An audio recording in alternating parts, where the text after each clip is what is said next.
빨리 지나가. 뭐야, 센반 애들이었구나. 빨리 지나가. 관광객들이 네. 여기 한옥마을인데 한옥이 어딨냐고 물어봐요. 지금 여기 이렇게 둘러보세요. 한옥이 보여요? 아니요. 근데 여긴 분명히 북촌 한옥마을이란 네, 말이죠. 맞아요. 그럼 한옥이 왜 안 보일까? 어디가 보일까요? 올라가면 네. 자, 돌아보세요. 와, 한옥이다. 내부를 볼 수 있는 곳이 있어요. 잠깐만. 왜? 자료가 있어야 돼.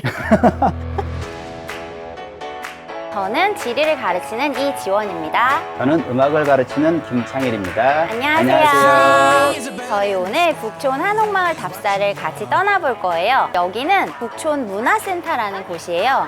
이 북촌 문화센터는 여러 전시도 하고 체험도 이루어지니까 한 번쯤 방문하면 좋은데요. 여기를 시작으로 오늘 우리는 북촌 한옥마을 답사를 떠나보려고 합니다. 저희 답사의 목표가 있어요. 북촌에서 보이지 않던 것들이 보이는 답사?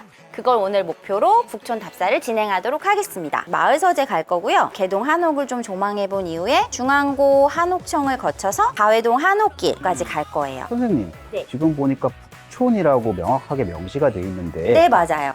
그러면 남촌도 있어요? 맞아요. 북촌이 있으면 남촌도 있었겠죠. 고지도를 보면 원래 한양이었던 서울의 모습을 그려놨거든요. 네. 그럼 서울의 북쪽에 북악산이 있고요. 네. 남쪽에는 남산이 있었어요. 아. 그리고 그 사이 북악산 자락 아래쪽에 경복궁과 창덕궁, 창경궁 같은 궁궐이 위치하고 있었거든요. 네. 그 궁궐들이 있으면 여기로 출퇴근하는 양반들이 있어야 되잖아요. 그렇죠. 요 일대에 당시 양반들, 가장 세력이 있는 양반들이 많이 살고 있었어요. 청계천이라고 큰 물줄기가 있어요. 네. 네, 이 물줄기를 기준으로 해서 북촌을 나눴고요. 청계천 남쪽을 남촌이라고 불렀던 거예요. 남촌에는 어떤 사람들이 살았죠? 남촌은 아무래도 좀 직장이랑 먼 거잖아요. 네. 그러다 보니까 양반 중에서 과거에 합격하지 못했거나 이러신 분들이 주로 살았고요. 그러다 보니까 일제강점기에는 오히려 남촌이 더 많이 개발이 됐어요. 이 북촌 한옥마을을 우리가 이제 나가서 함께 돌아다니면서 살펴보겠습니다. 네, 선생님 지금 보니까 길인데 길이 보통 똑바로 나 있잖아요. 네. 근데 이 길은 보면 이렇게 약간 휘어 있어요. 맞아요. 혹시 그런 이유가 있나요? 네, 중요한 이야기를 했어요. 여기 개동길을 보면 이렇게 똑바로 돼 않고 약간 휘어서 이렇게 구불한 느낌으로 가거든요. 자, 여기 1840년대 그려진 수선전도라는 고지도예요. 물길이 이렇게 보이죠? 네. 여기 학교 쪽에서부터 안국역 쪽으로 쭉쭉 내려가는 이 두 줄기로 그려진 게 다 물길이에요. 다 물길이구나. 네, 이 물길이 그대로 현재 도로가 된 거예요. 그럼 옛날에 여기가 다 물이었다라는 거예요? 맞아요. 여기 옛날에 물이 쭉 흘러가던 길이었는데 그 길을 그대로 덮어서 도로로 만든 거예요.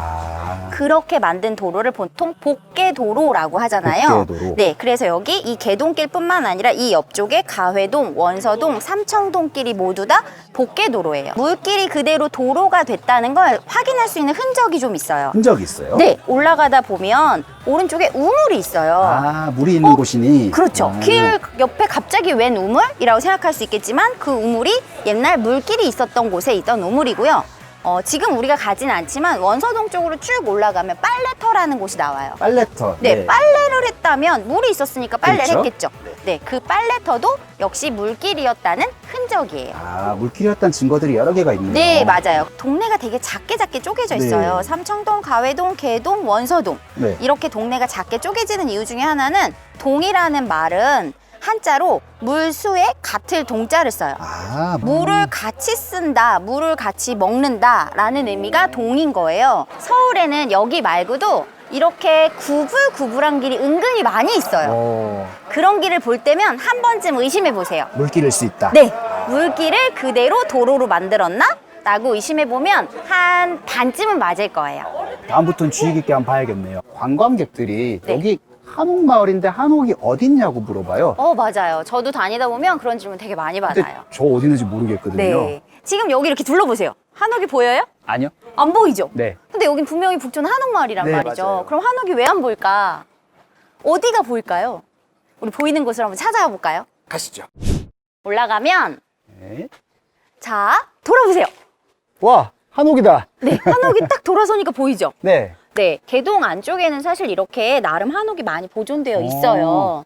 그런데 우리가 개동길에선 실제 한옥을 많이 볼 수 없잖아요. 네, 왜 그렇죠? 90년대 잠깐 한옥마을이 풀린 적이 있어요. 규제가 풀렸었어요. 왜냐면 이 지역의 주민들이 재산권이나 이런 개발이 좀 제한되는 것들 불만을 표출을 해서 잠깐 해제를 시킨 적이 있어요. 네. 그 해제가 됐을 때 길가에 아무래도 경제성이 좀 높은 데를 중심으로 한옥을 부시고 2층, 3층짜리 건물을 많이 올린 거예요. 높은 건물을 올린 거군요. 네, 그래서 길 앞쪽에서는 뒤쪽에 1층의 한옥은 안 보이고 2, 3층의 건물만 보이는 거죠. 그러다 보니까 막상 개동길을 걸으면서 잘 안 보인다고 생각할 수 있지만 사실은 많이 있어요. 그 건물들 뒤쪽으로 다 숨어 있는 네, 거예요? 맞아요. 네, 이런 곳들을 찾아서 구석구석 숨어있는 한옥들을 많이 발견하면 더 재미있는 답사가 될 수 있습니다. 훨씬 재미있겠네요. 네. 네, 선생님 저희가 이동했어요. 네. 선생님 여기는 어떤 곳이에요? 여기는 북촌 마을서재라는 이름의 아주 귀여운 공간이에요. 규모는 크지 않지만 주민들이 누구나 와서 책을 볼 수 있는 마을 서재예요. 자, 저기 위에 누마루가 보이죠? 저 위에서 책을 읽고 있으면 정말 기분이 좋아요. 여기가 약간 골목 안쪽으로 들어와서 찾기가 조금 어려워요. 그렇지만 꼭 방문해서 저 누마루에서 책을 읽는 그런 낭만적인 경험 꼭 해봤으면 좋겠습니다. 그럼 여기가 공공 도서관 같은 곳이에요? 그렇죠. 마을 도서관이라고 생각하시면 돼요. 마을 도서관 진짜 멋있게 생겼네요. 네, 너무 예쁘죠? 꼭 방문해보세요. 여기가 선생님과 제가 학생들을 가르치고 있는 중앙고등학교입니다. 네. 1908년에 개교해서 되게 역사가 오래된 학교고요.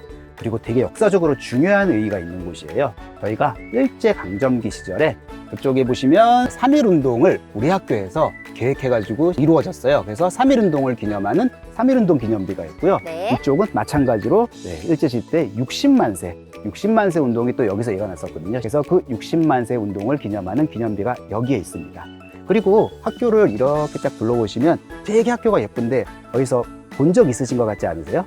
저희 학교가 너무 예뻐서 여러분들이 아실 만한 게 되게 옛날 드라마는 겨울연가라는 드라마, 최근 드라마는 도깨비라는 드라마를 여기서 촬영했었고요. 여자친구라는 걸그룹의 시간을 달려서라는 음악의 뮤직비디오도 여기서 촬영했습니다. 그리고 뒤쪽으로 돌아가면 저희 학교가 처음 생겼을 때부터 있던 저희 학교 역사와 함께한 동관, 서관이란 이름을 가진 빨간 벽돌 건물이 있는데 이 건물은 문화재로 등록되어 있기도 하답니다. 아주 뿌듯하네요. 네. 선생님, 저희 한옥 내부 들어왔어요. 여기에 한옥 내부를 들어올 수 있는 곳이 있네요. 네, 맞아요.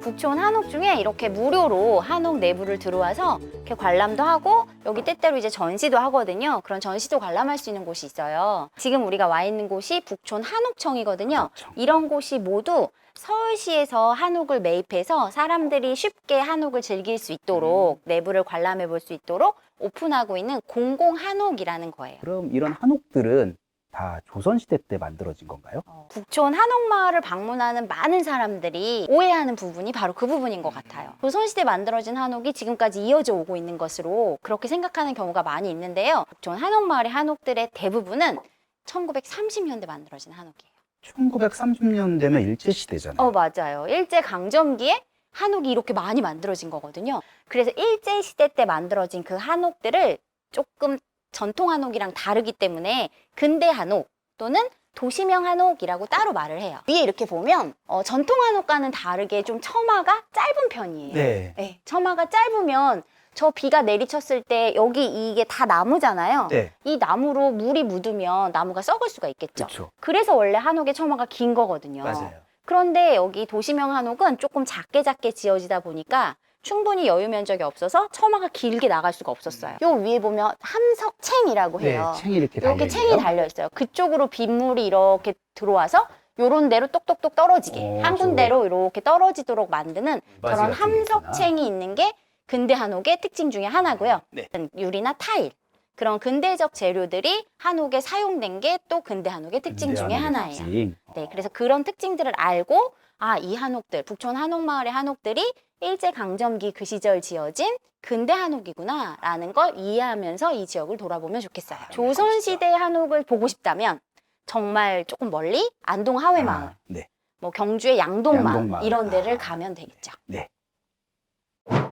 선생님, 제가 네. 버스로 출퇴근을 할 때 항상 여기가 궁금했어요. 정세권 활동터라고 정류장 이름이 지어져 있는데, 아니 도대체 정세권은 누구고 어떤 활동을 하셨길래 버스 정거장 이름이 정세권 활동터인 거예요? 네, 북촌 한옥마을을 조성하는데 결정적인 영향을 미치신 분이 정세권이라는 분이에요. 일제시대 때 부동산 디벨로퍼라고 해서 부동산 건축업자셨어요. 부동산 건축업자. 네, 다 한옥으로만 지었어요. 청계천 넘어 종로로 진출하는 걸 막고 싶어 했고, 큰 한옥을 사서 작게 쪼개서 작은 한옥을 지은 거예요. 큰 걸 사서 다시 작게 쪼개서 네, 맞아요. 손님들에게. 네, 또 익선동도 이 정세권 씨가 여기 가회동을 만들기 전에 네. 한 1, 2년 전에 먼저 만든 한옥마을이에요. 경성의 건축왕이라고 불리기도 했거든요. 경성의 건축왕. 네. 그렇게 경성의 건축왕이라는 이름으로 번 돈을 근데 또 되게 훌륭하게 사용하셨어요. 어떻게 사용하셨어요? 물산장려운동, 조선어학회 이런 곳들을 재정적으로 후원하셨거든요. 그 정도면 독립운동 하신 거 아니에요? 그래서 저는 이분은 문화적 독립운동을 하셨다라고 평가해도 충분히 될 만한 분이라고 생각이 들어요. 최근 들어 그분의 역할을 많이 조명해서 마을버스 정류장 이름으로도 사용하고 있는 거랍니다. 좀 더 많은 사람들이 이런 상황을 알았으면 좋겠어요. 이분이 조성한 한옥마을을 한번 보러 갈 수 있을까요? 네, 지금 보러 가실까요? 네, 여기가 바로 가회동 북촌 한옥이 밀집된 지역이에요. 이렇게 올려다 보면 예쁜 한옥선이 보여요. 흔히 북촌 8경이라고 말할 때 여기가 그 두 경에 들어가요. 올라가서 보는 거. 저 아래쪽을 내려다보면 남산까지 쫙 내려 보이거든요. 한옥선도 보이고 저 멀리에 도심의 건물들도 보이고 이제 여러 가지가 한꺼번에 보여서 되게 아름다운 경관을 만들기 때문에 보니까 여기에 안내문 같은 게 붙어 있어요. 네. 이런 건 왜 붙어 있는 거죠? 사람으로 가득 차 있는 골목이 되곤 하거든요. 이 집들은 모두 사람들이 사시는 집들이에요. 여기 사람들이 막 왔다 갔다 하면서 시끄럽게 떠들고 하면 얼마나 힘들겠어요. 많이 힘들겠네요. 그러다 보니 어떤 일도 있었냐면 새벽부터 오는 관광객 주민은 북촌 주민은 쉬고 싶다. 얼마나 이런 힘드셨으면. 시위를 하기도 했고요. 아예 관광객 오지 마라. 아, 기사 본 것 같아요. 네, 이런 시위를 하기도 했거든요. 그래서 그런 현상을 오버 투어리즘이라고 해요. 오버 투어리즘. 네, 과잉 관광이라고 우리말로는 말할 수도 있겠죠. 그래서 너무 많은 사람들이 관광지에 가서 여행지에 가서 그 여행지를 훼손하거나 그런 것들을 칭하는 말이고요. 공정 여행이란 것들을 많이 강조하고 그 지역의 지역 환경 그리고 주민들의 삶을 배려하고 좀 존중하는 여행을 하자. 아, 정말 필요한 거네요. 그럼요. 아름다운 여행자 되는 거 생각보다 어렵지 않아요. 일회용품 쓰지 않으면서 버리고 가지 않는 거. 그리고 소근소근 조용하게 마시는 거. 소근소근요. 네, 조금조금 조용. 네, 알겠습니다. 네. 자, 여러분 오늘 답사 즐겁게 했나요? 오늘 답사를 통해서 북촌을 가볍게 즐기는 수준이 아니라 좀 깊이 있게 읽어낼 수 있는 답사가 되었기를 희망합니다. 그러면 이상으로 답사를 마치겠습니다. 안녕.